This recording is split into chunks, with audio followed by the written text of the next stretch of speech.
হে এভৰিৱান, সকলোলৈকে স্বাগতম জনাইছোঁ মোৰ অন্য এটা নতুন ব্লগলৈ। এইফালে মোৰ জীৱনৰ এক নতুন অধ্যায়লৈকে নতুনকেইটা ল'বলৈ গৈ আছোঁ মই কেক বেকিং ক্লাছ শিকিবলৈ বুলি। এয়া পালোকে কৈ মেলি এয়া বায়ে আমাক ধুনীয়াকৈ এটা ষ্টেপ কেনেকৈ কি কৰিব লাগে সকলোবোৰ শিকালে।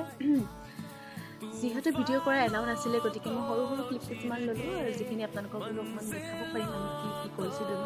এইফালে এইখিনি দেখিছে নহয়, এইফালে বাস্কেট ষ্টাইল শিকাইছিলে। এইখিনি মুখাখন দেখুৱাখিনি এইখিনি মই কৰিছিলোঁ, চেষ্টা কৰিছোঁ যিহেতু আপোনালোকক বোলো অকণমান দেখাওঁ। এইফালে ওপৰে এই ফুলকেইপা যোনকেইপা একদম টপমষ্ট দেখিছেনে, ধুনীয়া হৈ আছে। একচুৱেলি এইকেইপা মই ট্ৰাই কৰিছিলোঁ। এয়া 2 লেয়াৰৰ এই টপিংটো বাৰ্বিক আছিলে 2 পাউণ্ডৰ, এইটো শিকাইছিলে আমাক ধুনীয়াকৈ। তাৰপিছতে শিকাইছিলে আমাক বাটাৰ স্কচ ফ্লেভাৰ দিবলৈ, পাইনএপল ফ্লেভাৰ দিবলৈ, ব্লেক ফৰেষ্ট দেন জেলটো কেনেকৈ দিয়ে সিমানে। সেইখিনি আমি অলপমান সময় প্ৰেক্টিছ কৰি থাকোঁতে বায়ে ক্লিপটো লৈ দিছিলে বাৰু। তাৰপাছতে তেওঁ আমালৈ ধুনীয়াকৈ লাঞ্চ ৰেডি কৰিছিলে, পনীৰ ফ্ৰাইড ৰাইচ। খাই বহুত ভাল লাগিলে। সেইটো আছিলে ব্ৰেকফাষ্ট কেকটো। কেনেকুৱা লাগিছে? এইফালে গোটেইখিনি কেক অলৰেডি ৰেডি হৈ গ'ল। ধুনীয়াকৈ ফটো মাৰিবলৈ বুলি আৰু আমাক চাৰ্টিফিকেট দিবলৈ বুলি এতিয়া ৰেডি কৰালে। কেনেকুৱা পালে আপোনালোকে ভিডিঅ'টো চাই জনাব। যদি চাই ভাল পাইছে তেতিয়াহ'লে লাইক কমেণ্ট শ্বেয়াৰ কৰিব।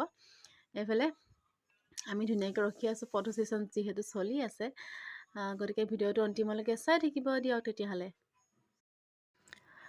সকলোৰ লগত মিলি জুলি এনেকৈ ক্লাছটো কৰি বহুত ভাল লাগিলে, সকলোকে ভাল লাগিলে, সকলোৱে বহুত ফ্ৰী আছিলে। আৰু মেমৰি হিচাপে ৰাখিবলৈ সকলোৰে লগত এয়া মৰা ফটোখিনি মই ৰাখি থ'লোঁ।